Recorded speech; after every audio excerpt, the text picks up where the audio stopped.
नमस्कार, mid day prime के इस बहुत ही खास बुलेटिन में आप सभी का स्वागत है। आज आपके साथ मैं हूं वसीम मिश्रा। अगले 1 घंटे में आज हम बात करेंगे देश और दुनिया की उन तमाम बड़ी खबरों की, साथ ही साथ क्या चल रहा है खेल और अर्थ जगत में, और कुछ झलकियां फिल्म, कला और संस्कृति के क्षेत्र से। लेकिन शुरुआत इस वक्त की बड़ी खबरों के साथ। कर्नाटक के मुख्यमंत्री बीएस येदियुरप्पा ने विश्वास प्रस्ताव ध्वनि मत से जीता। सदन में वित्त विधेयक पर इस वक्त चर्चा जारी। कर्नाटक के स्पीकर आर रमेश कुमार ने दिया इस्तीफा। खुद को अयोग्य ठहराने के स्पीकर के फैसले के खिलाफ सुप्रीम कोर्ट पहुंचे कांग्रेस के 2 बागी विधायक समेत 1 निर्दलीय विधायक। अंतर्राष्ट्रीय बाघ दिवस पर प्रधानमंत्री नरेंद्र मोदी ने जारी की बाघ आकलन 2018 की रिपोर्ट। विकास और पर्यावरण के बीच संतुलन बनाने की जरूरत पर दिया जोर। कहा, करीब 3000 बाघों के साथ सबसे बड़े और सुरक्षित हैबिटेट में है भारत।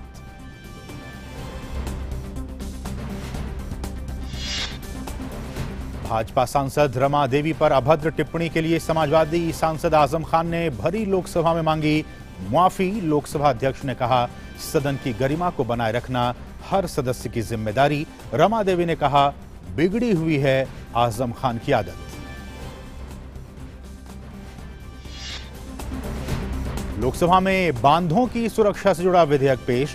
फिलहाल नेशनल राष्ट्रीय आयुर्विज्ञान आयोग विधेयक पर चर्चा है जारी।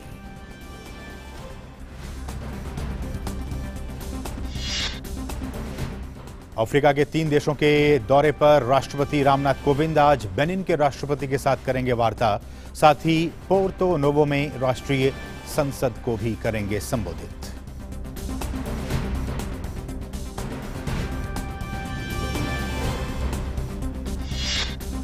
और 400 मीटर बाधा दौड़ में डालिया मोहम्मद ने रचा इतिहास। अमेरिका की नेशनल चैंपियनशिप में डालिया ने 52.20 सेकंड का समय निकालकर नया विश्व कीर्तिमान बनाया।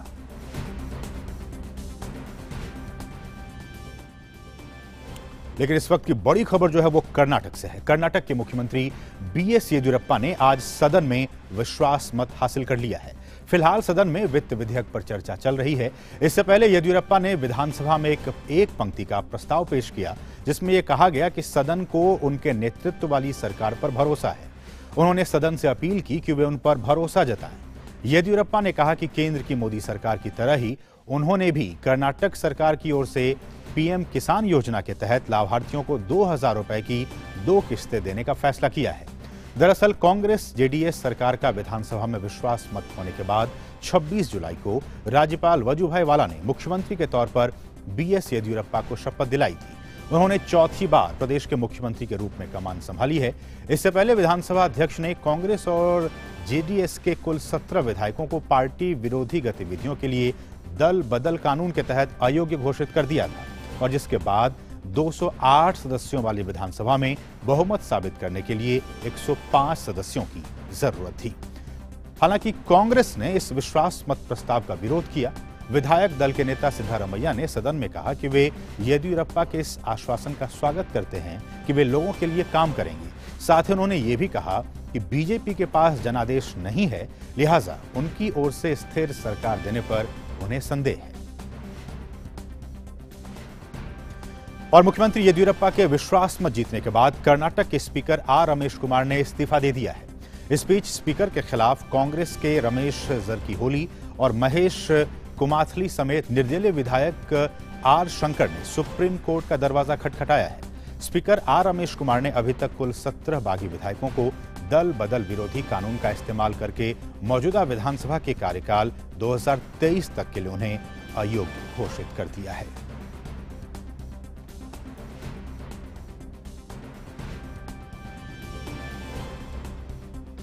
और हमारे साथ हमारी सहयोगी आयशा खानम इस वक्त जुड़ गई हैं कर्नाटक से ताज़ा अपडेट के साथ। आयशा, सबसे पहले तो आपसे यही जानना चाहेंगे कि अब विश्वास मत जो उन्होंने प्रस्ताव पेश किया था सदन में, वो जीत गए हैं, लेकिन बागी विधायकों का अब क्या होगा? उनके साथ वो तो न घर के रहे न घाट के, हालांकि उनमें से 3 जो हैं वो अब सुप्रीम कोर्ट का रुख किए हैं।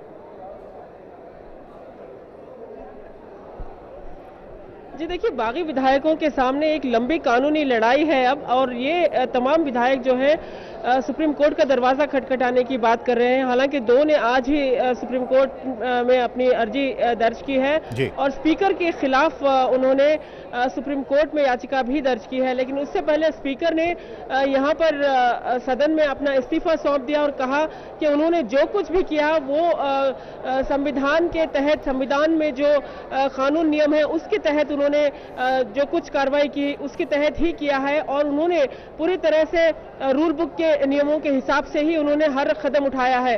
और ये भी उन्होंने कहा कि अब जो है एंटी डिफेक्शन लॉ और 10th शेड्यूल जो है संविधान का, उस पर ज्यादा चर्चा होनी चाहिए, उसमें काफी सारे बदलाव लाने की जरूरत है।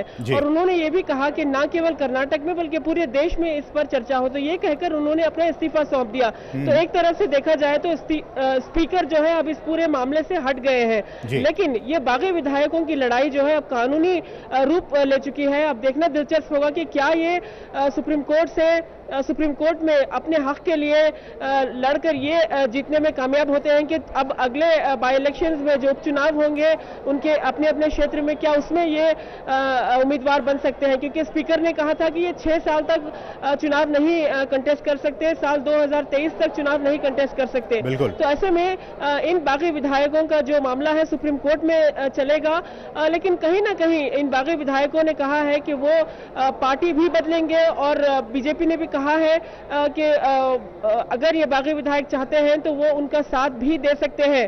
तो अब देखना दिलचस्प होगा कि ये लड़ाई क्या रूप लेती है, किस तरह से ये तमाम बागी विधायक एंटी डिफेक्शन लॉ को चैलेंज करते हैं और किस तरह से सुप्रीम कोर्ट इस सुनवाई में उनका पक्ष सुनती है और क्या उन्हें कुछ राहत मिलेगी। लेकिन आयशा, जिस तरह से अगर सदन के पटल की बात करें, वहां पे आज विश्वास प्रस्ताव पेश किया गया, वो पारित हो गया, उन्होंने सदन का जो है विश्वास वो जीत लिया। ये जो सारे समीकरण हैं, अब जबकि 105 विधायकों का समर्थन अब येदियुरप्पा को हासिल है, अब ये जो स्थिर सरकार की बात कही जा रही है, इसको अब कैसे देखते हैं? अब आगे क्या कुछ रणनीति रहेगी, और ये सारा मामला जिस तरह से आज हुआ है सदन में, इसको लेकर आप कैसे देखते हैं इसे? जी देखिए, आगे भी बहुत दिलचस्प रणनीति और राजनीति कर्नाटक की इस पूरी राजनीति में देखने को मिलेगी, क्योंकि आज येदियुरप्पा ने विश्वास मत तो जीत लिया, लेकिन जो मेजॉरिटी है बहुत ही वेफर थिन मेजॉरिटी मानी जाती है। इसे राजनीतिक तौर पर देखा जाए तो येदियुरप्पा के सामने एक चुनौती है कि अपनी संख्या और मजबूत करें, क्योंकि बार बार लगातार विपक्ष ये कह रहा है कि येदियुरप्पा को चुनौती दे रहे हैं सदन में ही कि वो ज्यादा दिन ये सरकार नहीं चला पाएंगे। और सिद्धरामैया ने आज भी कहा कि हम देखते हैं कि आप सरकार कैसे चलाएंगे, क्योंकि जो बागी विधायक है वो जो कांग्रेस के साथ किया वो बीजेपी के साथ भी कर सकते हैं। तो इस तरह से चुनौती दे रहा है विपक्ष। हालांकि येदियुरप्पा ने कहा कि वो बदले की राजनीति में विश्वास नहीं करते और आगे विकास के कार्यों पर ध्यान देंगे और बदले की राजनीति नहीं करेंगे। लेकिन जाहिर है जिन हालात में विपक्ष ने अपनी सरकार खोई है वो इतनी जल्दी नहीं भूलेंगे। तो वो लगातार चुनौती पेश कर रहे हैं येदियुरप्पा को कि 6 महीने तक आप सरकार कैसे चलाएंगे। लेकिन येदियुरप्पा के सामने एक लक्ष्य है और वो चाहते हैं कि कर्नाटक में जो एडमिनिस्ट्रेटिव मिशनरी थम गई थी, जो विकास के कार्य रुक गए थे, उनको अब गति देना है। और येदियुरप्पा लगातार यही कह रहे हैं कि वो जो केंद्र में जिस तरह की सरकार है, ठीक उसी तरह का एक जो सुशासन है वो अब कर्नाटक में देंगे और स्थिर सरकार देने का उन्होंने कर्नाटक के लोगों से वादा किया है। वादा तो किया, लेकिन आयशा ये भी जानना चाहेंगे दर्शकों के लिए कि चौथी बार अब वो राज्य के मुख्यमंत्री बन गए हैं BS येदियुरप्पा। सबसे बड़ी चुनौती और सबसे अहम चुनौती अब जबकि वो राज्य की कमान उनके हाथों में है, क्या लगता है उनके सामने कौन कौन सी 2, 3 या 4 इतनी बड़ी चुनौती है जिनका सामना उन्हें आने वाले दिनों में करना होगा? देखिए, शासन के रूप से देखा जाए तो, प्रशासन के रूप से देखा जाए तो कर्नाटक की आर्थिक व्यवस्था सुधारना उनके लिए सबसे बड़ी चुनौती है। कर्नाटक में इन्वेस्टमेंट्स लाना ये बड़ी चुनौती है, क्योंकि पिछले 14 महीनों में जो गठबंधन में आपसी मतभेद को लेकर यहाँ पर पूरी तरह से सरकार अस्थिर रही। उसके बाद कर्नाटक में विकास के कार्य, योजनाएं, तमाम चीजें रुक चुकी थी। तो येदियुरप्पा के सामने सबसे पहले कर्नाटक की आर्थिक स्थिति को एक नई तस्वीर देना है, ये उनके लिए बहुत बड़ी चुनौती है। और उसके बाद येडियुरप्पा के लिए मंत्रिमंडल का भी गठन करना एक बड़ी चुनौती साबित होगी, क्योंकि बीजेपी में कई आकांक्षी चेहरे हैं और कई अनुभवी चेहरे हैं और येडियुरप्पा के सामने एक बैलेंस बनाना है, युवा चेहरे और अनुभव। तो येडियुरप्पा हो सकता है कि दो फेसेस में कैबिनेट का विस्तार कर सकते हैं। पहले 6 या 7 मंत्री शामिल करेंगे जो अनुभवी नेता होंगे बीजेपी के, और उसके बाद युवाओं को मौका दिया जाएगा, उन्हें भी मंत्रिमंडल में शामिल किया जाएगा। तो येडियुरप्पा के सामने बहुत बड़ी चुनौती है। देखिए, पिछली बार जब येडियुरप्पा मुख्यमंत्री थे उस समय केंद्र में बीजेपी की सरकार नहीं थी, लेकिन अब बीजेपी का एक नया विजन है, केंद्र सरकार ने एक नया विजन रखा है, सबका साथ और सबका विकास, और उसके अलावा न्यू इंडिया। ये विजन येडियुरप्पा को अभी लागू करना होगा और कर्नाटक को विकास की राह पर, विकास की पटरी से जोड़ना होगा। एक और सवाल आयशा, वो ये कि अब जबकि हम जान रहे हैं कि जो स्पीकर हैं के.आर. रमेश कुमार, उन्होंने इस्तीफा दे दिया है, अब सदन में कौन जो नेता होंगे, जो स्पीकर होंगे, वो कौन बनेंगे? पार्टी की तरफ से, बीजेपी की तरफ से ऐसे कौन सा चेहरा है जो कि इस रेस में सबसे आगे चल रहा है? कोई जानकारी आपके पास? जी देखिए, इस समय सबसे पहला नाम जो सामने आ रहा है वो केजी बोपैया का नाम सामने आ रहा है। इससे पहले भी वो स्पीकर रह चुके हैं और अभी भी ये कहा जा रहा है कि ये जिम्मेदारी केजी बोपैया ही संभाल सकते हैं, बेहतर संभाल सकते हैं, क्योंकि उन्होंने पहले भी बीजेपी के काल के दौरान वो स्पीकर रह चुके हैं। तो ये सबसे पहला नाम है, लेकिन और भी कई नाम सामने आ रहे हैं। वरिष्ठ नेता सुरेश कुमार का भी नाम सामने आया, लेकिन वो पिछली बीजेपी की सरकार में कानून मंत्री थे, तो हो सकता है वो दोबारा मंत्रिमंडल में शामिल हो जाएं, लेकिन उनका भी नाम सामने आ रहा है और गोविंद कारजोल का नाम सामने आ रहा है। लेकिन बहुत मुमकिन है कि केजी बोपैया पर ये जिम्मेदारी आ सकती है और केजी बोपैया को नया स्पीकर चुना जा सकता है। अब ये अगले सेशन में होगा, जो कर्नाटक का अगला सेशन जो होता है बेलगाम में होगा, तो उस वक्त तक साफ हो जाएगा कि कर्नाटक का नया स्पीकर कौन है। चलिए, बहुत बहुत शुक्रिया आयशा इन तमाम ताज़ा अपडेट्स को हम तक पहुंचाने के लिए। और जैसा कि हमने बताया कि जो बीएस येदियुरप्पा हैं वो सदन का विश्वास मत हासिल कर लिए हैं, लेकिन जो बागी विधायक हैं वो अब इस पूरे मामले को लेकर सुप्रीम कोर्ट पहुंच गए हैं। और हमारे साथ हमारे सहयोगी विकास सारथी इस वक्त जुड़ गए हैं सुप्रीम कोर्ट से। विकास, ये जो बागी विधायक सुप्रीम कोर्ट पहुंचे हुए हैं, उनका ये कहना है कि ये जो निष्कासन है वो गलत है। क्या उनका डिमांड है और क्या कुछ इस पर कार्रवाई हो सकती है सुप्रीम कोर्ट की तरफ से? जी असीम, बिल्कुल। ये इसको यहाँ पर आर्बिट्ररी बता करके चुनौती दी गई है कि मनमाने ढंग से स्पीकर ने निर्णय लिया है। और इसमें जो सबसे बड़ा पेच है वो ये है कि स्पीकर ने उनको जब तक ये पूरी विधानसभा का टर्म पूरा नहीं हो जाता तब तक के लिए अयोग्य घोषित कर दिया है। ऐसा बहुत कम देखने को मिलता है। ये शायद अपने आप में अनोखा मामला होगा जहां पर इस तरह का स्पीकर ने निर्णय लिया है कि विधानसभा का जो पूरा कार्यकाल है तब तक के लिए उनकी सदस्यता को खत्म कर दिया है, अयोग्य घोषित कर दिया है। आमतौर पर यह होता है कि सदस्यता खत्म होने के बाद आप री इलेक्ट होकर आ सकते हैं उसी सदन में वापस। यानी अगर आप उपचुनाव जीत कर आ जाते हैं तो आप विधानसभा के दोबारा मेंबर बन सकते हैं। लेकिन यहाँ पर स्पीकर ने जो आदेश दिया है उसके हिसाब से ये सभी अयोग्य हो गए हैं पूरे कार्यकाल के लिए जब तक ये विधानसभा पूरी नहीं हो जाती। विकास, इसलिए मैं ये जानना चाह रहा था आपसे कि इसी सुप्रीम कोर्ट ने जो स्पीकर है उनको ये आदेश दिया था, उनको ये निर्देश दिया था कि ये जो बागी विधायक है इनको या तो आप अयोग्य घोषित कर सकते हैं या फिर उन्हें आप उनकी सदस्यता को आप खत्म कर सकते हैं। सुप्रीम कोर्ट ने ये कहा था और सुप्रीम कोर्ट के इसी आदेश और निर्देश के बाद जो स्पीकर उन्हें अयोग्य घोषित कर दिया है, तो ये अपने आप में काफ़ी महत्वपूर्ण है कि अब जबकि उन्होंने अयोग्य घोषित कर दिया, एंटी डिफेक्शन जो लॉ है हमारे संविधान में, उसके हिसाब से अब क्या कुछ इस पर कानूनी कार्रवाई हो सकती है? देखिए असीम, यहाँ पर वो जो मसले हैं जो पहले से आप जिनके बारे में बता रहे थे वो पहले से लंबित हैं कि क्या डिस्क्वालिफिकेशन पहले आएगा या रेजिग्नेशन पहले आएगा। यहाँ पर ये जो याचिका आई है वो सीधे सीधे जो आपका आखिरी आदेश है स्पीकर का उसके खिलाफ आई है। उस आदेश को चुनौती दी गई है कि ये मनमाना है। और इस बीच में आप सुप्रीम कोर्ट को अगर ये लगता है कि ये दोनों विषय जो कि पहले सुप्रीम कोर्ट ने कहा कि व्यापक विषय है वो, और ये जो आउटकम अभी हुआ है स्पीकर के ऑर्डर से, वो दोनों को एक साथ सुना जाना है। इन दोनों मामलों की सुनवाई सुप्रीम कोर्ट एक साथ कर सकता है। लेकिन फिलहाल ये विधायक अलग पिटीशन में आए हैं क्योंकि यही लोग, इनमें से कुछ लोग पहले आए थे सुप्रीम कोर्ट में और ये कहा था कि उनके रेजिग्नेशन लेटर को एक्सेप्ट किया जाए। अब ये जो इससे जो ये प्रभावित हुए हैं इस आदेश से, इसमें सीधे सीधे चुनौती दी जा रही है कि स्पीकर का आदेश मनमाना है।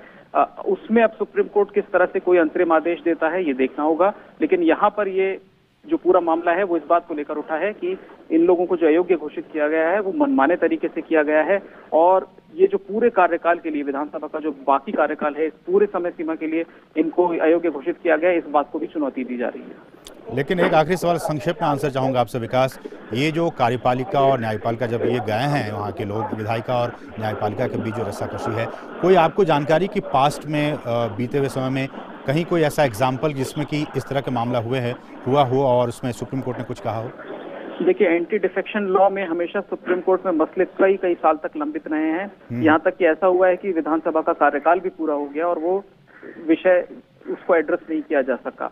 अब यहाँ पर कोर्ट कई बार क्या करता है कि एक इंटरिम प्रोटेक्शन देता है इन विधायकों को कि इनकी अयोग्यता पर रोक लगा देगा, लेकिन इनके कुछ अधिकारों को कर्टेल कर देगा, सीमित कर देगा, जब तक कि सुप्रीम कोर्ट मामले की सुनवाई ना कर ले। इस तरह के उपाय सुप्रीम कोर्ट ने पहले भी किए हैं और इस मामले में भी कर सकता है। चलिए, बहुत बहुत शुक्रिया विकास, इन तमाम ताज़ा अपडेट्स को सुप्रीम कोर्ट तक पहुंचाने के लिए। बढ़ेंगे आगे और बात करेंगे बाघों की। आज विश्व बाघ दिवस है। प्रधानमंत्री नरेंद्र मोदी ने आज साल 2018 तक के आंकड़ों की रिपोर्ट पेश की है, जिसमें भारत में साल 2014 में जहां 2226 बाघ थे, वहीं अब 2018 तक बाघों की संख्या बढ़कर 2967 हो गई है। इतनी तेजी से बाघों की बढ़ती संख्या दिखाती है कि भारत बाघों की संख्या को लेकर कितना सजग है, उसकी सुरक्षा को लेकर कितना सजग है। भारत विश्व के 70% बाघों का घर है, हैबिटेट है और भारत का राष्ट्रीय पशु भी बाघ ही है। पिछले कुछ सालों में भारत ने बाघों के संरक्षण पर, उनके कंजर्वेशन पर काफी मेहनत की है, जिसके बेहतर नतीजे अब सबके सामने आने लगे हैं। आइए देखते हैं यह खास report.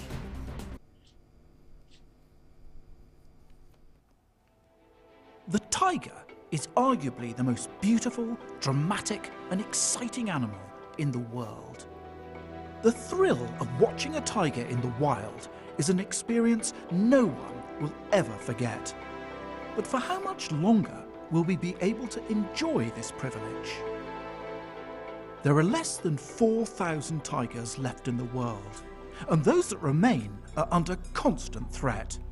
Over 70% of the world's tigers live here in India. So what happens to India's tigers will have a profound effect on the future of this animal. Every 4 years, the Indian government undertakes a count to check. तो आप ये तस्वीरें देख रहे हैं जिसमें कि हम लगातार ये रिपोर्ट्स आपको दे रहे हैं कि जो टाइगर सेंसस है उसकी रिपोर्ट जारी हो गई है और सभी लोगों से यही कहूंगा कि जो कहानी एक था टाइगर के साथ शुरू होकर टाइगर जिंदा है तक पहुंची है, वो वहीं न रुके। केवल टाइगर जिंदा है इससे काम नहीं चलेगा। और कभी पहले सिनेमा वाले गाते थे बागों में बहार है, अब सुप्रियो जी गाएंगे बागों में बहार है। वन्यजीव इंसानों के साथ मिलकर रह सकते हैं और पर्यावरण को एक संतुलित आकार दे सकते हैं। इसी संदेश के साथ आज अंतर्राष्ट्रीय बाघ दिवस के मौके पर प्रधानमंत्री नरेंद्र मोदी ने राजधानी दिल्ली में बाघ आंकलन 2018 रिपोर्ट जारी की। भारत में वन्य जीवों की स्थिति और पर्यावरण संतुलन को लेकर खुशी जताते हुए पीएम ने कहा कि भारत करीब 3000 बाघों के साथ दुनिया की सबसे बड़े और सुरक्षित परिस्थितियों में से एक है और ये संकल्प से सिद्धि का सर्वश्रेष्ठ उदाहरण है। 9 long years ago, it was decided in St. Petersburg that the target of doubling the tiger population would be 2022. We in India completed this target 4 years early. This is one of the finest example of संकल्प से सिद्धि। प्रधानमंत्री ने कहा कि विकास और पर्यावरण के बीच संतुलन बनाना मुमकिन है। उन्होंने कहा कि आज मिलकर रहने की जरूरत है, ना कि अलग रहने की। अगर हम अपने वन्य जीवों की रक्षा करते हुए उनके संरक्षण पर भी ध्यान दें, तो देश का आर्थिक विकास और पर्यावरण का विकास दोनों ही मुमकिन है। इससे देश और सशक्त बनेगा। पीएम ने कहा कि साल 2014 में भारत में संरक्षित क्षेत्रों की संख्या 692 थी, जो 2019 में बढ़कर अब 860 से ज्यादा हो गई है। साथ ही साथ कम्युनिटी रिजर्व की संख्या भी साल 2014 के 43 से बढ़कर अब 100 से ज्यादा हो गई है। इसके साथ ही जलवायु संरक्षण और पर्यावरण के प्रति संकल्पों की दिशा में बेहतरीन काम करते हुए भारत आज दुनिया के तमाम देशों के बीच फ्रंट रनर के तौर पर उभर कर आया है। उत्सर्जन और स्वच्छ ऊर्जा के क्षेत्र में भी भारत तय समय सीमा से पहले अपने लक्ष्य को हासिल कर रहा है। पीएम ने कहा कि अगर हम चाहें तो वन्य जीवों के साथ पृथ्वी पर एक संतुलित जीवन जी सकते हैं। ऐसा बिल्कुल मुमकिन है कि इंसानों के लिए जगह बने और वन्य जीवों का दायरा भी बढ़े, और गिर के जंगलों में वन्य जीवों की बढ़ती संख्या इसका बेहतरीन उदाहरण है। सह अस्तित्व को भी स्वीकारना होगा और सह यात्रा के महत्व को भी समझना होगा। Conversation about conservation, we have to be both smart and sensitive and create a healthy balance of environmental sustainability and economic growth. One और पर्यावरण मंत्री प्रकाश जावड़ेकर ने बाघ परियोजना की कामयाबी के लिए देश की सांस्कृतिक परंपरा को श्रेय दिया। 4 साल पहले मैंने जब आंकड़ा लिखा था बोर्ड पर 2226, तब लोगों को बहुत अच्छा लगा था कि भारत आगे बढ़ रहा है। कारण है कि हमारे जीवन शैली का हिस्सा है, हमारे संस्कृति का धरोहर की हिस्सा है कि हम प्राणियों को भी चराचर सृष्टि का हिस्सा मानते, उनको सगे सोयरे मानते हैं। तो इसमें एक बहुत महत्वपूर्ण भाव है हमारे जीवन का। सारी वनस्पति और सारी प्राणी सृष्टि भी हमारे जीवन का एक हिस्सा है। प्रधानमंत्री मोदी ने सत्यमंगलम टाइगर रिजर्व को बेहतरीन प्रबंधन और निर्धारण के लिए पुरस्कार भी प्रदान किया। Population of tigers can be maintained in future also and for the decades to come and centuries to come, and tiger will remain as an elegant animal which is an indicator of healthy forest ecosystem. PM ने कहा कि केवल tiger जिंदा है से काम नहीं चलेगा, बाघों के संरक्षण की कोशिशों में और तेजी आनी चाहिए। Bureau report, DD news.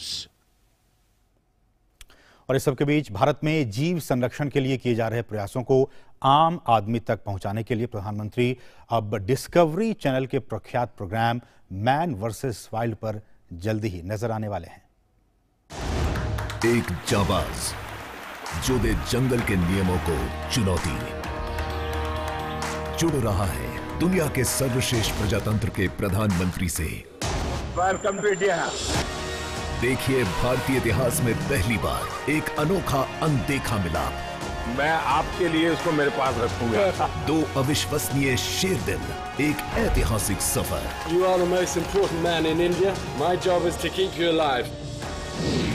Man versus wild. देखिए बेयर ग्रिल्स और प्राइम मिनिस्टर मोदी को। प्रीमियर 12 अगस्त सोमवार रात 9 बजे सिर्फ डिस्कवरी पर और डिस्कवरी नेटवर्क पर।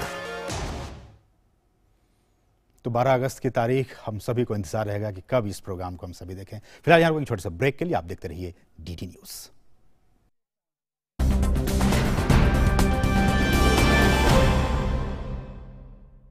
पक्की होगी बुनियादें तो हंसे हिंदुस्तान होगा। पहले करो शुरुआत करो, करो तो पक्की बात करो। पहले करो शुरुआत करो, करो तो पक्की। वंडर सीमेंट, एक परफेक्ट शुरुआत। अरे ये तो मेरी गर्भ निरोधक गोली है। तुझे पता भी है इनके बारे में? पता है दीदी, गर्भ निरोध का सबसे आसान तरीका है गोली। मैंने ही बताया था। मेरा आइडिया है दीदी। याद करो उस दिन जब हम आइसक्रीम खा रहे थे तो मैंने कहा था नए जमाने की गोलियां सबसे भरोसेमंद और असरदार है। बोला था कि नहीं? तुम लोगों ने मिलकर इतनी बातें कर ही ली हैं तो मेरे बताने के लिए बचा ही क्या। नए जमाने की गर्भ निरोधक गोली, इसकी सच्चाई को जानेंगे तो आप भी करोड़ों खुश परिवारों की तरह इसे ही मानेंगे। फैसला लिया है एक साथ।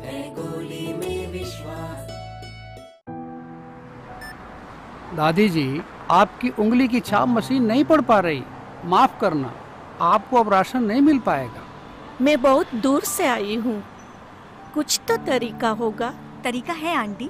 अगर कभी उंगलियों की छाप या फिर आंखों का स्कैन ना हो या कोई और वजह से वेरीफाई ना हो पाए तो कानून है कि कोई भी दुकानदार राशन देने से मना नहीं कर सकता। आधार लेटर या फिर ई आधार की कॉपी लेकर या उस पे छपे QR कोड को स्कैन करके दुकानदार को राशन देना ही पड़ेगा। और इतना ही नहीं, परिवार का कोई और भी सदस्य जिसका नाम राशन कार्ड पर लिखा हो वो भी अपनी उंगलियों की छाप देकर राशन ले सकता है। क्या सच? हाँ बिल्कुल। चलिए आपका आधार डाउनलोड करके प्रिंट लेते हैं।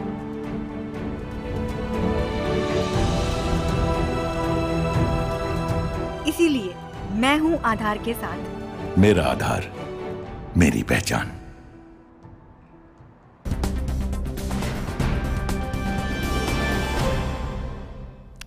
और मीडिया प्राइम में आपका फिर से स्वागत है और अब बात करेंगे आजम खान की। समाजवादी पार्टी के वरिष्ठ नेता और सांसद आजम खान ने आज लोकसभा में अपनी टिप्पणी पर खेद जताया और सदन से माफी मांग ली। 25 जुलाई को आजम खान ने भारतीय जनता पार्टी की सांसद रमा देवी से भरे सदन में अभद्र उन्होंने टिप्पणी की थी, जिसकी पूरे सदन की ओर से हर दल के नेता ने कड़े शब्दों में निंदा और आलोचना की और स्पीकर ओम बिरला को अधिकृत कर दिया कि वो इस मामले में कोई नजीर पेश करने वाली सजा सुनाए। जिसके बाद आज आजम खान ने अपने नेता अखिलेश यादव के साथ स्पीकर से मुलाकात की और फिर सदन की कार्यवाही शुरू होने के बाद अपने बयान पर मुआफी मांगी। माननीय अध्यक्ष जी, जो बात आपके समक्ष मेरे संबंध में आई है, मेरी कोई ऐसी भावना चेयर के प्रति न थी, न हो सकती है। मैं 2 बार संसदीय कार्य मंत्री रहा हूं, 4 बार मंत्री रहा हूं, 9 बार विधायक रहा हूं, राज्यसभा सदस्य रहा हूं। मेरे भाषण, मेरे आचरण को पूरा सदन जानता है। इसके बावजूद भी अगर चेयर को मेरे प्रति ऐसा लगता है कि मुझसे कोई भावना में गलती हुई है तो मैं उसकी क्षमा चाहता हूं। और दरअसल जिस दिन आजम खान ने रमा देवी के लिए आपत्तिजनक शब्दों का इस्तेमाल किया था, उस दिन रमा देवी आसन पर मौजूद थी और आज आजम खान के माफीनामे के बाद रमा देवी ने कहा कि आजम खान की आदत बिगड़ी हुई है और वो ऐसा बोलने के अभ्यस्त हैं, लिहाजा उन्होंने उनकी माफी को ठुकरा दिया और कड़ी सजा की मांग की। अध्यक्ष जी, मैं ये कहना चाहती हूँ कि सदन में ये हमारे सदस्य आजम खान ने जो चीज बोले, जो कुर्सी पर मैं बैठी हुई थी वो अध्यक्ष और सभापति की कुर्सी है, पूरा हिंदुस्तान देखती है और पूरा हिंदुस्तान की महिला पुरुष सब को तकलीफ पहुंचा है और इतना तकलीफ पहुंचा है कि इसका जो महत्व है इनको समझ में नहीं आएगा। क्या कि ये बाहर भी इसी तरह का ही बोलते रहे, इनकी आदत जो बिगड़ी हुई है वो जरूरत से ज्यादा बिगड़ी हुई है। लेकिन हम ये चाहते हैं आजम खान की जो आदत है ये सुधरनी चाहिए। मैं एक वरिष्ठ सांसद हूँ, मैं संघर्ष करके लोगों की आवाज बनकर आई हूँ। ऐसा नहीं कि आजम खान जो मन करे वो बोल दे चेयर से। इस तरह की बात सुनने के लिए मैं यहाँ पर नहीं आई हूँ। और इस पूरे मामले में स्पीकर ओम बिरला ने कहा कि सदन में अब किसी भी सांसद की ओर से असंसदीय भाषा का इस्तेमाल न किया जाए। साथ ही उन्होंने ये भी कहा कि आजम खान की माफी के बाद अब ये मामला खत्म होना चाहिए। ये सदन सबका है और सबकी सहमति से सदन चलता है। ये आसन भी आपका है और इस आसन की प्रतिष्ठा बनाना भी आप सबका दायित्व है।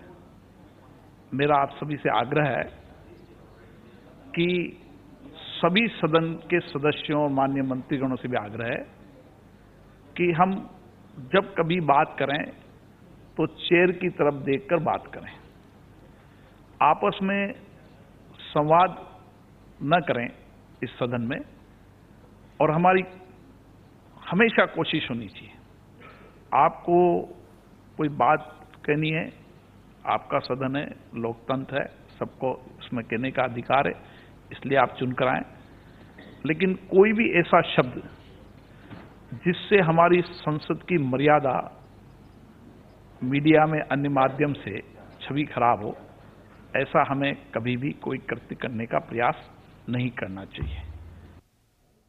और भारत जैसे इतने विशाल देश में जहां की लोक संस्कृति और जो लोकतंत्र वो कितनी गहरी है, कितना मजबूत है, और उसमें से 543 लोग चुन के आते हैं और उनसे हम सभी ये उम्मीद करते हैं, उनसे एक्सपेक्ट करते हैं कि वो जब बोलेंगे अच्छी बातें बोलेंगे, कुछ समझ के बोलेंगे। लेकिन जिस तरह से ये सारा मामला हुआ है, हर दल के नेता ने इसकी जमकर उसकी आलोचना की है। हमारे साथ हमारे सहयोगी शैलेंद्र मिश्र इस वक्त मौजूद हैं। शैलेंद्र, ये सारा मामला तो चलिए खत्म हो गया, सदन ने माफी दे दी, लेकिन जिस तरह से माननीय जो सांसद वहां जाते हैं, चुन के आते हैं, वो वहां बैठते हैं, उन्हें अपनी भाषा का, उस पर अपने संयम बरतने की जरूरत है और इस बात का जिक्र आज लोकसभा के स्पीकर ओम बिरला ने भी किया।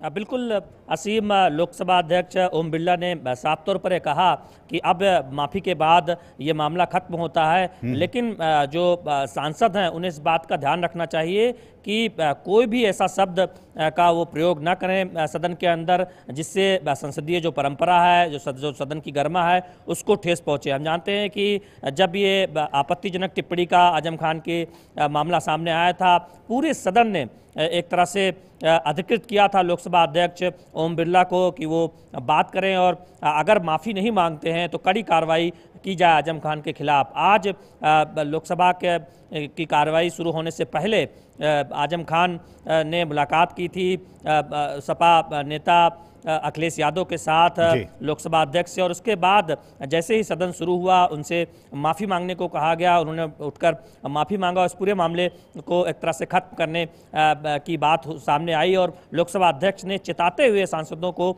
ये कहा कि इस तरह की कोई भी टिप्पणी नहीं की जानी चाहिए जिससे संसद की गरिमा को ठेस पहुंचती है। तो निश्चित तौर पर इस पूरे मामले में पूरा सदन एकजुट था और उसने लोकसभा अध्यक्ष को ये एक तरह से अधिकृत किया था कि इस पूरे मामले में आजम खान से माफ़ी की बात कही जाए। आज हम जानते हैं कि जैसे लोकसभा की कार्रवाई शुरू हुई, सबसे पहले ये मामला सामने आया और आजम खान ने अपनी टिप्पणियों को लेकर माफ़ी मांगा, जिस पर लोकसभा अध्यक्ष ने आगे इस तरह की कोई बात सदन में न हो, इस पर जो है अपनी बात कहते हुए सदन की कार्रवाई आगे चलाई, जिसमें उसके बाद सदन में विधायी कामकाज आगे बढ़ा। तो निश्चित तौर पर एक नजीर के तौर पर इस मामले को देखा जाना चाहिए जिसमें आगे इस तरह की कोई भी ऐसी टिप्पणी न हो जिससे संसद की गरिमा को ठेस पहुंचती है। इस बात के लिए एक चेतावनी दी है लोकसभा अध्यक्ष। लेकिन शैलेंद्र, हमने देखा कि माफी मांगने के बावजूद भी जो रमा देवी हैं वो अभी भी नाराज हैं। उन्होंने कहा कि मैं तो कम से कम माफ नहीं करूंगी। आप इस तरह के असंसदीय और अशोभनीय भाषा का आपने इस्तेमाल किया है। देखिए, निश्चित तौर पर रमा देवी इस बात को लेकर नाराज थी कि जब वो पीठासीन अध्यक्ष के पद पर थी उस वक्त इस तरह की आपत्तिजनक टिप्पणी की गई और दरअसल ये पूरे सदन को इस मामले को देखा जाना चाहिए और यही वजह है कि एकजुट होकर पूरे सदन ने इस मामले में लोकसभा अध्यक्ष से आगे की कार्रवाई करने को कहा था। अगर माफ़ी ना मांगे आजम खान तो निश्चित तौर पर उसके बाद आजम खान को तलब किया गया। उन्होंने सदन के अंदर माफ़ी मांगी और लोकसभा अध्यक्ष ने इस मामले पर एक तरह से इस मामले पर माफ़ी मांगने के बाद आगे बढ़ने की बात कही। तो निश्चित तौर पर ये रमा देवी का अधिकार है, चूंकि जो आपत्तिजनक टिप्पणी की गई थी उससे वो नाराज नजर आ रही थी और वही बात उन्होंने सदन के अंदर कही कि वो इस पर एक तरह से जो है उनकी जो आपत्तिजनक टिप्पणी की गई थी उससे नाराज है। लेकिन अगर इसके बाद अगर कार्यवाहियों की बात करें शैलेंद्र, तो लोकसभा और राज्यसभा में संसद में आज कौन कौन से अहम विधेयक हैं जिस पर की चर्चा हो रही है? ये देखिए, हम जानते हैं कि विधायी कामकाज को आगे बढ़ाने के लिए संसद का सत्र बढ़ाया गया है। ऐसे में प्रश्नकाल की जगह पर सीधे विधायी कामकाज को आगे बढ़ाने की कोशिश हुई है। सबसे पहले बांध सुरक्षा विधेयक वो जल शक्ति मंत्री गजेंद्र शेखावत ने लोकसभा में पेश किया और उसके बाद मेडिकल एजुकेशन से जुड़े विधेयक पर लोकसभा में चर्चा हो रही है। वहीं राज्यसभा में जो पोंजी स्कीम्स पर रोक लगाने से संबंधित जो विधेयक है जो लोकसभा से पारित हो चुका है उस पर राज्यसभा में चर्चा हो रही है। तो निश्चित तौर पर कोशिश यही है कि विधायी कामकाज को जो बचे हुए दिन हैं इस सत्र के उसमें तेजी से संसद के दोनों सदनों में आगे बढ़ाया जाए और वही होता हुआ संसद के दोनों सदनों में दिखाई दे रहा है। चलिए, बहुत बहुत शुक्रिया शैलेंद्र इन तमाम ताज़ा अपडेट्स को हम तक पहुंचाने के लिए। बढ़ेंगे आगे। लोकसभा में आज बांध सुरक्षा विधेयक पेश किया गया। पिछली कैबिनेट की बैठक में इस विधेयक को मंजूरी मिली थी। इस विधेयक में बांधों की निगरानी, उनका निरीक्षण, संचालन और रखरखाव की व्यवस्था की गई है। लेकिन कांग्रेस ने विधेयक के मसौदे में राज्यों को दिए गए अधिकार पर आपत्ति जताई है।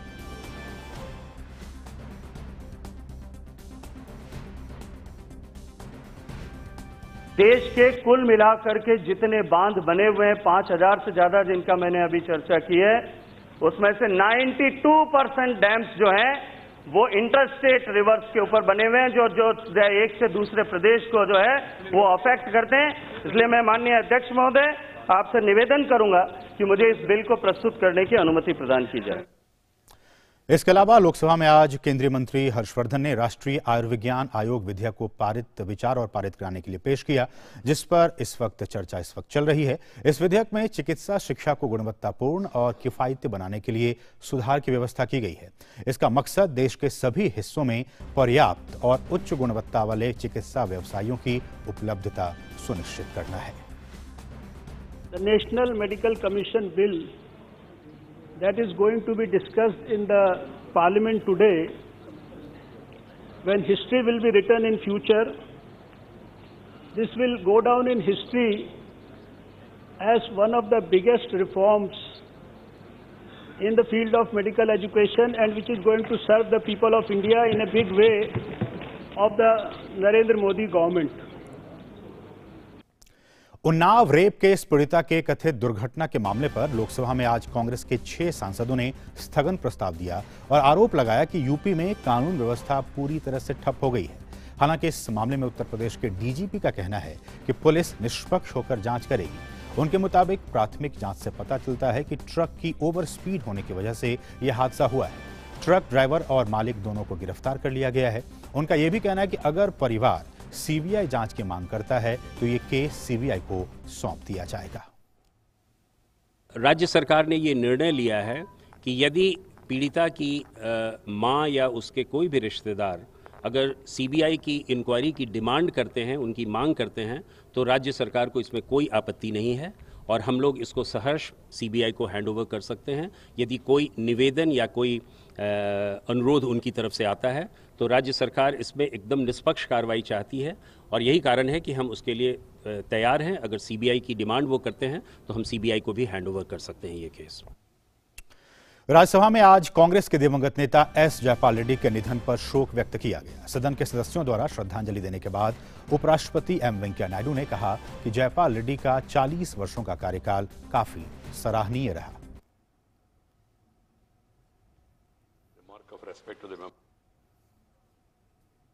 The passing away of Sri S. Jayapal Reddy, I request the members to rise in their places and observe silence as a mark of respect to the memory of the departed.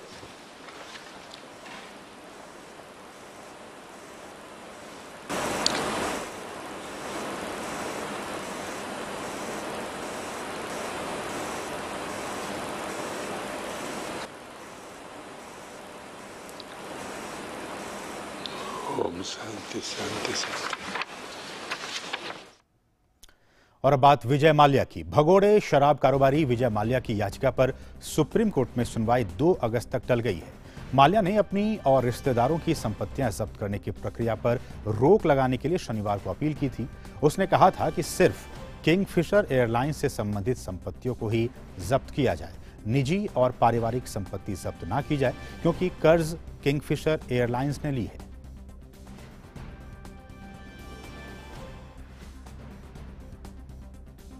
और यहाँ रुकेंगे और छोटे से break के लिए। आप देखते रहिए डीडी न्यूज।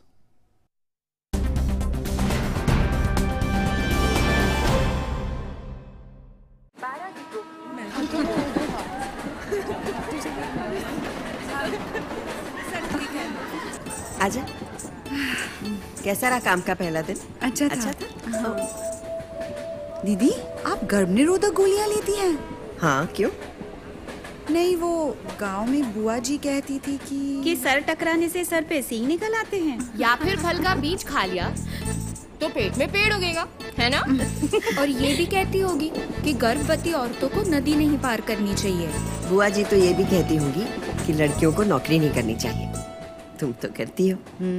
बुआ जी की सब बातें कब से मानने लग गई। यूं ही रह मत मानो, गोली की सच्चाई को जानो। नए जमाने की गर्भ निरोधक गोलियां हैं आसान, असरदार और भरोसेमंद। तभी तो विश्व भर में करोड़ों महिलाओं को गोली में विश्वास। अरे भैया, क्या हमेशा के लिए बैंगलोर जा रहे हो क्या? प्लानिंग तो परफेक्ट होनी चाहिए ना। अब वहाँ किसी चीज की जरूरत होगी तो क्या भोपाल वापस आऊंगा? फिर ठीक है, लेकिन वहाँ अपना आधार अपडेट करना नहीं भूलना। आधार अपडेट?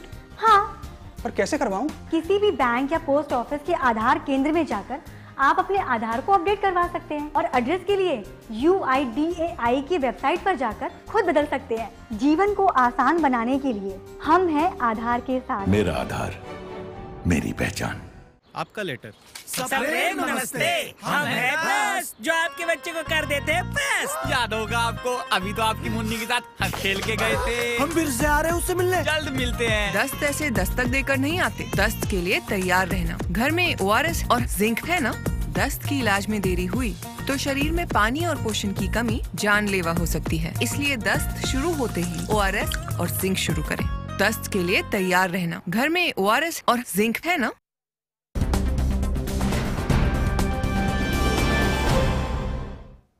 और ब्रेक के बाद आपका फिर से स्वागत है। आप देख रहे हैं हमारा खास कार्यक्रम मिड डे प्राइम और अब वक्त हो गया है अर्थ जगत की खबरों को जानने का।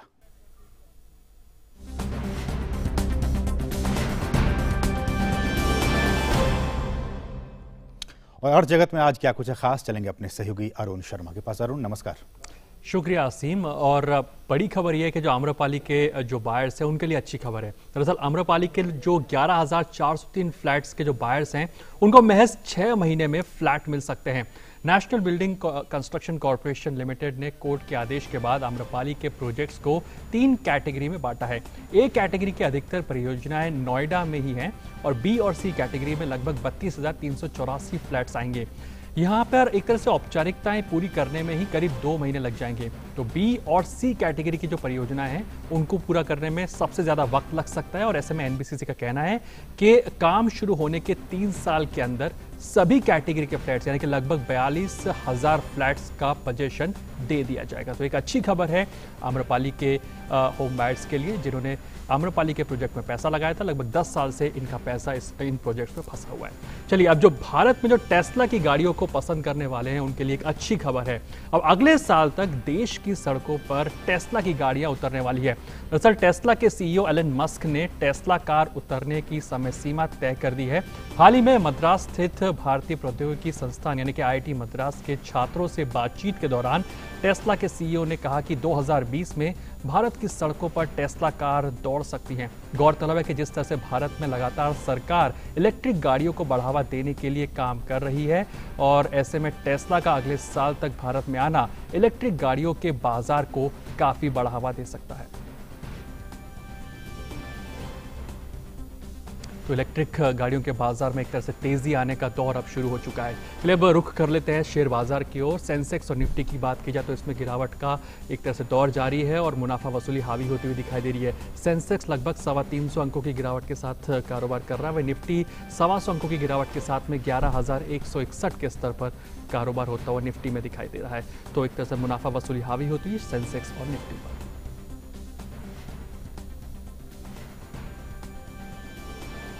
तो आज व्यापार प्राइम में इतना ही, लेकिन बाकी की खबरों के लिए असीम आपके पास। बहुत बहुत शुक्रिया अरुण, तमाम ताज़ा अपडेट्स पहुंचाने के लिए। और अब कुछ खबरें अंतर्राष्ट्रीय जगत से।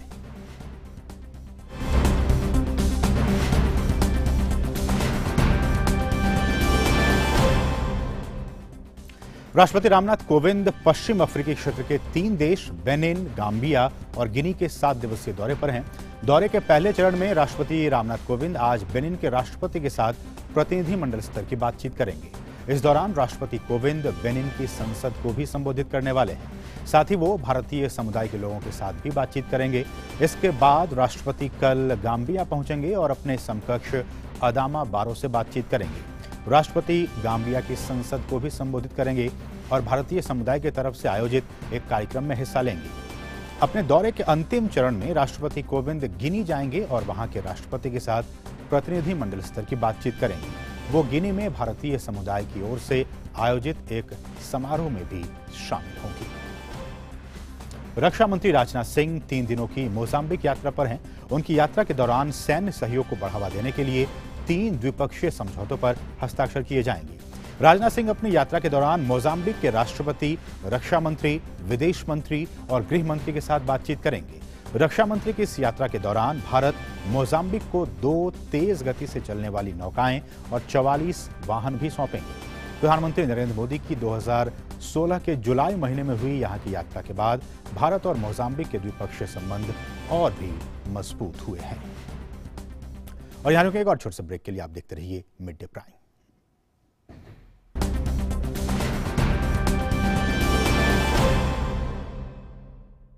पक्की होगी बुनियादें तो हंसे हिंदुस्तान होगा। पहले करो शुरुआत करो, करो तो पक्की बात करो। पहले करो शुरुआत करो, करो तो पक्की। वंडर सीमेंट, एक परफेक्ट शुरुआत। आपका लेटर। सबरेम नमस्ते, हम हैं बस जो आपके बच्चे को कर देते हैं बस। याद होगा आपको, अभी तो आपकी मुन्नी के साथ हंस खेल के गए थे। हम फिर से आ रहे हैं उससे मिलने, जल्द मिलते हैं। दस्त ऐसे दस्तक देकर नहीं आते, दस्त के लिए तैयार रहना। घर में ORS और जिंक है ना, दस्त की इलाज में देरी हुई तो शरीर में पानी और पोषण की कमी जानलेवा हो सकती है। इसलिए दस्त शुरू होते ही ORS और जिंक शुरू करें। दस्त के लिए तैयार रहना। घर में ORS और जिंक है ना। अरे भैया, क्या हमेशा के लिए बैंगलोर जा रहे हो क्या? प्लानिंग तो परफेक्ट होनी चाहिए ना। अब वहाँ किसी चीज की जरूरत होगी तो क्या भोपाल वापस आऊंगा? फिर ठीक है, लेकिन वहाँ अपना आधार अपडेट करना नहीं भूलना। आधार अपडेट? हाँ। पर कैसे करवाऊँ? किसी भी बैंक या पोस्ट ऑफिस के आधार केंद्र में जाकर आप अपने आधार को अपडेट करवा सकते हैं और एड्रेस के लिए UIDAI की वेबसाइट पर जाकर खुद बदल सकते हैं। जीवन को आसान बनाने के लिए हम हैं आधार के साथ। मेरा आधार, मेरी पहचान।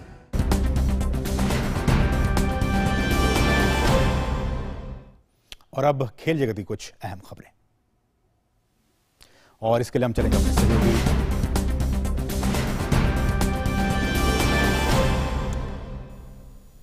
और हमारे साथ हमारे सहयोगी अशोक मर्तुले इस वक्त मौजूद है। अशोक नमस्कार, क्या कुछ खबरें हैं आज खेल? शुक्रिया असीम। स्पोर्ट्स प्राइम में शुरुआत करते हैं एथलेटिक्स से। ओलंपिक चैंपियन डालिया मोहम्मद ने रविवार को 400 मीटर बाधा दौड़ में नया विश्व रिकॉर्ड कायम किया है। अमेरिका की नेशनल चैंपियनशिप में डालिया ने 52.20 सेकेंड्स का समय निकालकर नया विश्व रिकॉर्ड बनाया। पिछला रिकॉर्ड 52.34 सेकेंड्स का था, जो कि रूस की यूलिया पेचोनकिना ने 2003 में बनाया। मोहम्मद ने 2015 की विश्व रजत पदक विजेता शैमियर लिटिल और अमेरिका की अंडर 20 रिकॉर्डधारी सिडनी मैकिला को मात दी।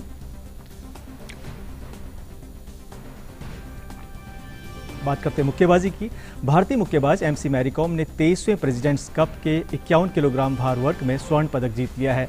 इंडोनेशिया में आयोजित प्रतियोगिता के फाइनल मुकाबले में मैरीकॉम ने ऑस्ट्रेलिया की अप्रैल फ्रैंक्स को 5-0 से हराया। पिछले कुछ समय के दौरान मैरीकॉम ने लगातार सफलता के नए शिखर छुए हैं। पेश है एक रिपोर्ट।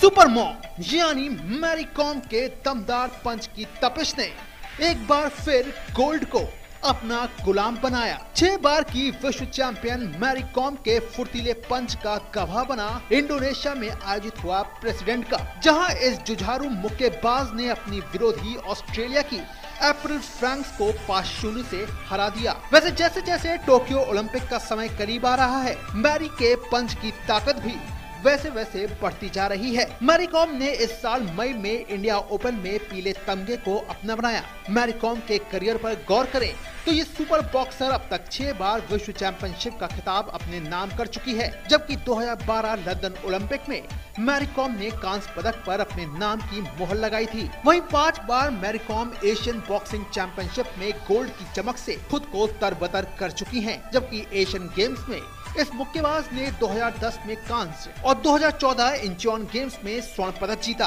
वहीं पिछले साल गोल्ड कोस्ट कॉमनवेल्थ गेम्स में इस मुक्केबाज ने एक बार फिर गोल्डन ड्रीम को पूरा किया। मैरीकॉम की नजर अब 7वीं बार खुद को विश्व चैंपियन बनाने की है, ताकि वो ओलंपिक को लेकर अपनी तैयारी को और बेहतर तरीके से अंजाम दे सकें। Sports desk, DD news. और अब खबर कुश्ती से। विनेश फोगाट और साक्षी मलिक ने कुश्ती की विश्व चैंपियनशिप के लिए क्वालिफाई कर लिया है। लखनऊ में रविवार को आयोजित हुए ट्रायल्स में इन दोनों पहलवानों ने उम्मीद के मुताबिक आसानी से जीत दर्ज कर की, लेकिन विश्व चैंपियनशिप 2018 की कांस्य पदक विजेता पूजा ढांडा इस बार ऐसा करने से चूक गई और उन्हें सरिता मोर के हाथों शिकस्त खानी पड़ी। विनेश के 53 किलोग्राम भार वर्ग में सिर्फ 3 पहलवान थे, जिससे पहले उन्हें सिर्फ एक मुकाबले में उतरना पड़ा। उन्होंने फाइनल मुकाबले में पिंके के खिलाफ 9-0 की दमदार जीत दर्ज की। सितंबर में कजाकिस्तान में आयोजित होने वाली विश्व चैंपियनशिप ओलंपिक क्वालिफाइंग प्रतियोगिता है। ऐसे में विश्व चैंपियनशिप में जीत खिलाड़ियों को सीधे टोक्यो ओलंपिक का टिकट देगी। रेड बुल के मैक्स वर्स्टेपन ने जर्मन ग्रां प्री का खिताब अपने नाम कर लिया है। वहीं विश्व चैंपियन और पोल पोजीशन हासिल करने वाले मर्सिडीज के चालक लुई हैमिल्टन इस रेस में अंक जुटाने में नाकाम रहे और उन्हें 9वें स्थान पर संतोष करना पड़ा। वर्स्टेपन की ये सीजन की दूसरी जीत रही। हालांकि हैमिल्टन अभी भी 223 अंकों के साथ ड्राइवर तालिका में शीर्ष पर कायम हैं। वहीं बोटास 184 और मैक्स वर्स्टेपन 162 अंक के साथ तीसरे स्थान पर हैं। जॉर्जिया के निकोलास ने हैम्बर्ग ओपन का खिताब अपने नाम कर लिया है। फाइनल मुकाबले में निकोलास ने रूस के आंद्रे रूबेल को 7-5, 4-6 और 6-3 के सीधे सेट में पराजित किया। निकोलस ने पिछली बार भी हैम्बर्ग का खिताब जीतने में कामयाबी हासिल की थी। निकोलस का ये तीसरा टूर टाइटल है, लेकिन बड़ी बात यह है कि वे रोजर फेडरर के बाद पहले ऐसे खिलाड़ी हैं जिन्होंने हैम्बर्ग ओपन के खिताब को डिफेंड करने में कामयाबी हासिल की है। वैसे हैम्बर्ग के क्ले कोर्ट पर इस खिलाड़ी की यह लगातार 12वीं जीत है।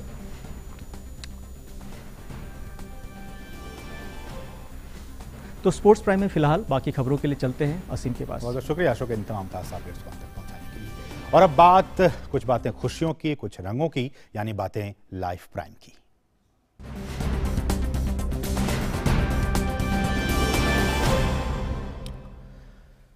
और आज सावन का दूसरा सोमवार है। शिव मंदिरों में भक्तों का तांता लग चुका है। भक्त आज मंदिरों और घरों में विशेष पूजा अर्चना कर रहे हैं।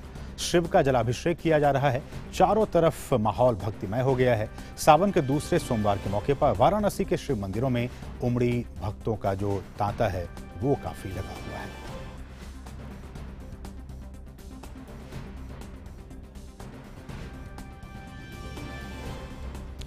और देश भर में इन दिनों कावड़ मेले की भी धूम है। उत्तराखंड में हरिद्वार की हर की पैड़ी और आसपास के गंगा घाट ही नहीं बल्कि पूरे धर्मनगरी में चारों ओर कावड़ यात्रियों का सैलाब नजर आ रहा है। शहर में इन दिनों हर तरफ केवल भोले बाबा के भक्ति का ही रंग नजर आ रहा है। कावड़ियों के स्वागत में उत्तराखंड पर्यटन विभाग ने हर की पैड़ी और आसपास के गंगा घाटों पर शिव भक्तों पर पुष्प वर्षा कर उनका स्वागत किया है।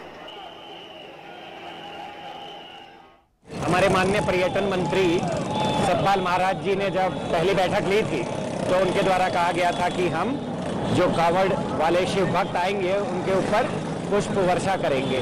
तो ये सरकार की तरफ से ही पुष्प वर्षा की गई है। और वहीं हरियाणा में भी सावन के महीने में हर तरफ शिव भक्तों का हुजूम दिख रहा है। हरिद्वार से जल भरकर कांवड़ यात्रा करने वाले श्रद्धालुओं में इस बार पानीपत के 4 भाइयों की काफी चर्चा है। अपने बुजुर्ग माता पिता को ये चारों भाई श्रवण कुमार की तरह कांवड़ में बिठाकर तीर्थ यात्रा के लिए लेकर आ रहे हैं। लोगों के लिए ये भाई एक मिसाल कायम कर रहे हैं। आपने अंगदान के बारे में जरूर सुना होगा, लेकिन आज हम आपको दिखाते हैं एक ऐसी गुड न्यूज जो बालों के दान से जुड़ी हुई है। हेयर फॉर होप एक ऐसा संगठन है जो बाल डोनेट करने का अभियान चलाता है। यानी कि आप अपने बाल दान देकर, डोनेट कर दूसरों की जिंदगी में खुशियां बिखेर सकते हैं। किसी भी व्यक्ति की खूबसूरती में उसके बालों की अहम भूमिका होती है। लेकिन सोचिए, अगर किसी कारणवश आपके बाल ही न रहें। कैंसर एक ऐसी बीमारी है जिसके इलाज के चलते मरीज अपने बाल खो देते हैं। लेकिन अब इनकी जिंदगी में इस खुशी को वापस लाने का काम कर रही हैं लेडीज सर्कल अपने कार्यक्रम हेयर फॉर होप के जरिए। इसके अंतर्गत लोग अपने बाल इन मरीजों को दान करेंगे ताकि इनके लिए इन बालों से विग बनाई जा सके। कैंसर में जब कीमोथेरेपी के बाद पेशेंट्स अपने सारे बाल खो देते हैं, that is a very state where they need a lot of help and हर जन already treatment पे इतना खर्चा कर चुका होता है कि they do not have the funds to buy these wigs and that is when we came across Hair for Hope India। Here for hope बाल दान के बारे में जागरूकता पैदा करने और बालों को बचाने के लिए पहला राष्ट्रीय अभियान है। ये अभियान 2013 में प्रेमी मैथ्यू ने शुरू किया था और भारत में 11 से अधिक राज्यों में कार्यक्रम आयोजित किए जा चुके हैं। अब तक हजारों महिलाओं, बच्चों और यहाँ तक कि पुरुषों ने भी अपने बाल दान किए हैं। मैं इसको गिफ्ट शेयरिंग बोलना चाहूँगी। ये किसी ऐसी बहन के लिए है जिसको इनकी मुझसे ज़्यादा ज़रूरत है, क्योंकि बॉडी डोनेशन, आई डोनेशन, ऑर्गन डोनेशन हम सब ने अगर करते हैं तो वो लाइफ के बाद है, ये हमारे जीते जी होता है। लेडीज सर्कल इंडिया दोस्ती और सेवा के एक सामान्य आदर्श वाक्य के साथ 40 देशों में फैला एक संगठन है। इस वर्ष लेडीज सर्कल इंडिया अपने शानदार 50 साल पूरे होने का जश्न मनाने के लिए उत्साहित है। हर्षित वाधवा के साथ ज्योतिका ग्रोवर की रिपोर्ट, डीडी न्यूज, दिल्ली।